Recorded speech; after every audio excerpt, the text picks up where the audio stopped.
I love this chart. This is the monthly chart. There's a weekly. There's everything. GameStop's looking really good. It's coiled up really tight. Dependent on how you read a chart or how you read the actual lines themselves, you see we have this ability. We're here right now. Okay, I just want to make this very clear. We're here, and this is the monthly, and we have this ability to break out of this triangle. But the triangle is actually the extended triangle here. So this yellow line is the extended triangle along with the top line, the Laker colors. Okay, so it stems from way back here and way down here. We're still pushing. We're still pushing up, but we should be able to break out of this on the top side. I don't have any downside triangle here. Like the floor is the yellow no matter what. So by October, $25 should be the minimum of this stock. You should never get below 25. And that's just because of continually buying. Remember this OBV down here, if you're reading, it keeps going. It went from, these 5 billion, 6 billion time frame all the way up to 7.6, whatever it may be, but now it's at 745, and that's on the monthly. But if you look at the weekly, 892, so it's really holding itself up together. And I like it.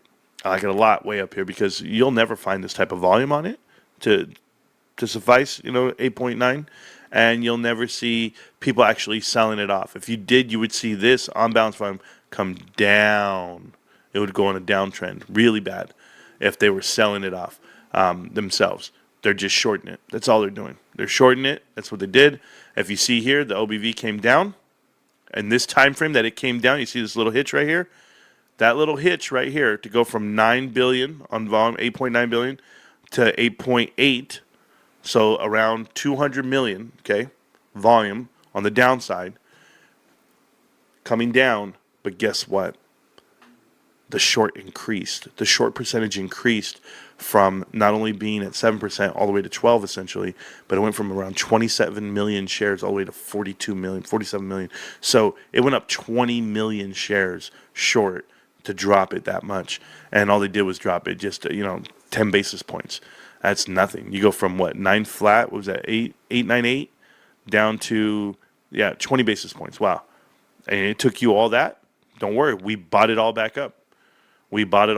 So this is a continuation of counting the volume, and it never dissipates all the way down to the ground, because that would be the true indicator that people are selling, by the way.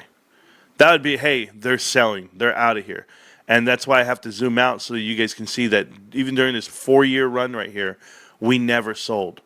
We weren't selling. We were pushed out sideways, but we weren't selling. We were staying on path. I mean, the average was around, we can go in here. You were at 6 billion, 6 billion, 6 billion, 6 billion. You were still in the sixes the whole way. When did you fall below 6?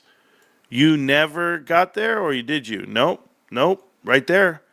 6.5. So you stayed flat for 4 years. You stayed flat. 3 years you stayed flat on this.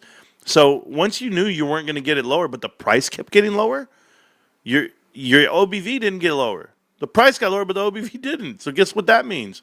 Bullish divergence towards the top side. And that's exactly what happens. You run up on the stock. We ran all the way to 64, and your OBV went up to 7.4. We got into new territory at the 8.7s. Once you're at the 8.7 range, you look at it, 8.7, and that's the previous high, right? You're at 8.74. Well, guess what? That was at $48. Guess where we're at today? We're at 8.7 still. Right now, 8.7 as I talk to you, 8.9. We're 8.92, and the price is $25. We've increased 200 million volume on OBV, and the price went down. Guys, it's a bullish divergence. That's trending topside. That means it's a short term bearish, not long term. It's gonna go bullish. That's what that means. I hope you guys know that.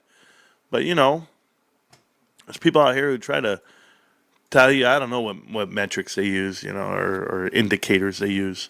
I just use simple math. It's real simple. We're up. We're here. We're pushing. The price comes down, yet our OBV doesn't. The only time the OBV came down was when they shorted it right here. 200 million shares was the volume on a downtick, and that was earnings, and we had the best earnings ever. And guess what? Our insiders bought it back. They bought it back over the next 2 weeks after all their announcements of their senior notes. They were in a quiet period. They were locked out. They're now free. They buy it all. They're not doing Bed Bath and Gone. They're not doing any other mergers, acquisitions. They're running their business, and that's where they were allowed to buy shares today. So this whole time that they haven't been buying shares, it's been because not because they had a partnership with PSA or they had this partnership with Teddy and all this other bullshit. People are making up names and stuff. No, you guys are all wrong. They've just been waiting for this moment. So the minute they bought in, kiss my ass with all that. They're going to do this. They're going to do that. They're doing what they're doing, and they're running a better business. So show me what you got.